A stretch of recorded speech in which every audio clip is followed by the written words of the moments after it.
শ্রীরামপুরে নির্বাচন সোমবার, তার আগে শ্রীরামপুরে ঠিক কি ঘটলো সেটাই দেখাবো আপনাদের জেলা সদরে। শ্রীরামপুরে তৃণমূল প্রার্থীর নামে পড়লো পোস্টার, সেই পোস্টার আবার দেওয়া হয়েছে তৃণমূলেরই নামে।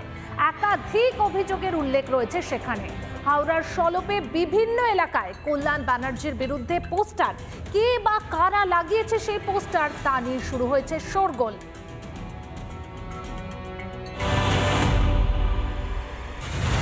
হাওড়ার সলপ ব্রিজ, সলপ বাজার, লালবাড়ি, কাটালিয়া সহ বিভিন্ন এলাকায় চোখ মেললেই নজরে আসছে একটি সবুজ রঙের পোস্টার।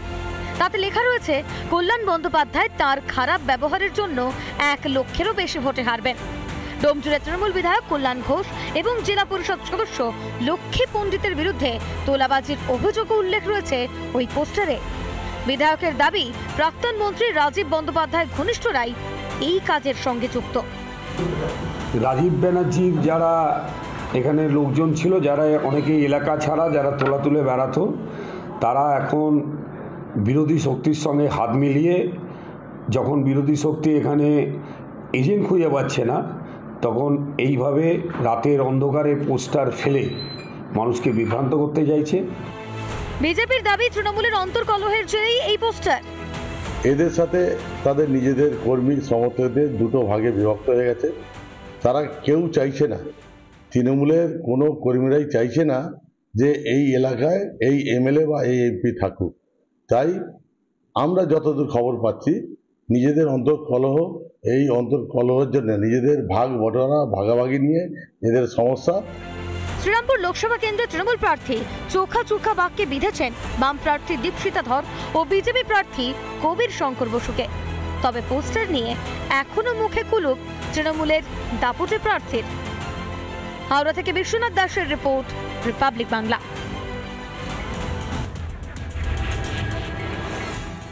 শাসক নেতার অত্যাচারের বিরুদ্ধে সন্দেশখালীর প্রতিবাদ দেখেছে গোটা দেশ। সেই ঘটনার রেশ কাটতে না কাটতেই নির্বাচনের মধ্যে নতুন করে সন্দেশখালীতে গত কয়েকদিন উত্তেজনা ছড়ায়, যা রুখতে এবং সন্দেশখালীর মায়েদের অভিযোগ শুনতে আজ থেকে ক্যাম্প করছে সিবিআই। পাশাপাশি বেড় মজুরের শাহজাহানের ভাই সিরাজউদ্দিনের গ্রেপ্তারি সহ একাধিক দাবি নিয়ে বিক্ষোভ দেখান মহিলারা।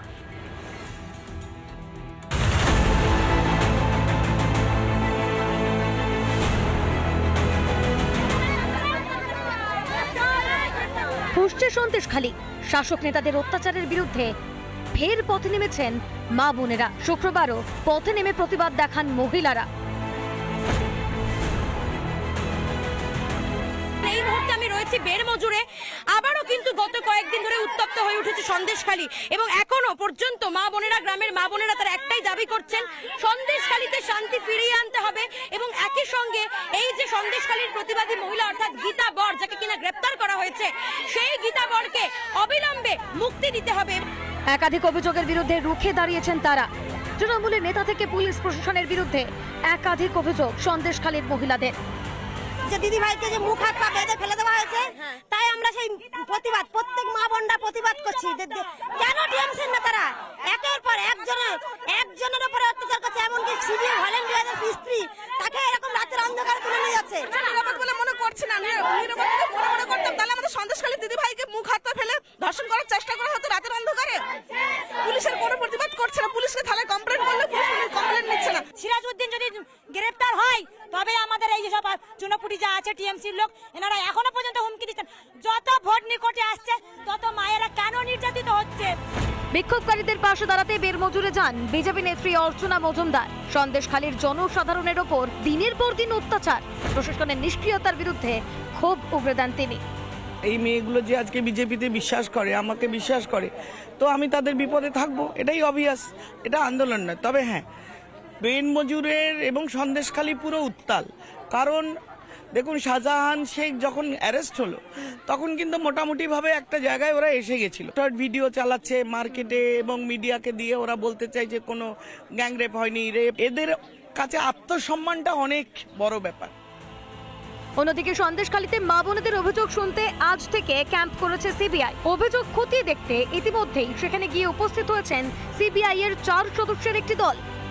প্রতিবাদ করতে গেলেই কণ্ঠরোধের চেষ্টা। দিনের পর দিন শাসকের অত্যাচার, জোর জুলুমের বিরুদ্ধে পথে সন্দেশখালি। আর অত্যাচার সহ্য নয়, তারই প্রমাণ দিচ্ছে মায়েদের প্রতিবাদ। অর্ণব মৈত্র, এলিনা ভট্টাচার্য ও মধুকল্পিতা চৌধুরীর রিপোর্ট, রিপাবলিক বাংলা। গোবরডাঙ্গার যমুনা নদী অন্যতম ঐতিহ্য গোবরডাঙ্গার, তবে তাকে এখন দেখলে নদী নয় খাল বলেই মনে হবে। এই যমুনা নদী সংস্কার বনগাঁ লোকসভার অন্যতম প্রধান ইস্যু। প্রতি ভোটে প্রতিশ্রুতি মিললেও তার সমাধান আর হয় না, ইস্যুটা ইস্যুই থেকে যায়। এই মুহূর্তে আমি মাঝি সেজে নৌকা চালাচ্ছি, আর নৌকা চালাচ্ছি কোনো নালা বা কোনো পুকুরে নয়, কোনো খালে নয়, ঐতিহ্যবাহী যমুনা নদীতে। এই যমুনা নদী একটা সময় বাণিজ্য হতো। যমুনা নদীর রূপ, যৌবন, জৌলাস সমস্ত কিছুই ছিল, আজ তা পুরোটাই অতীত।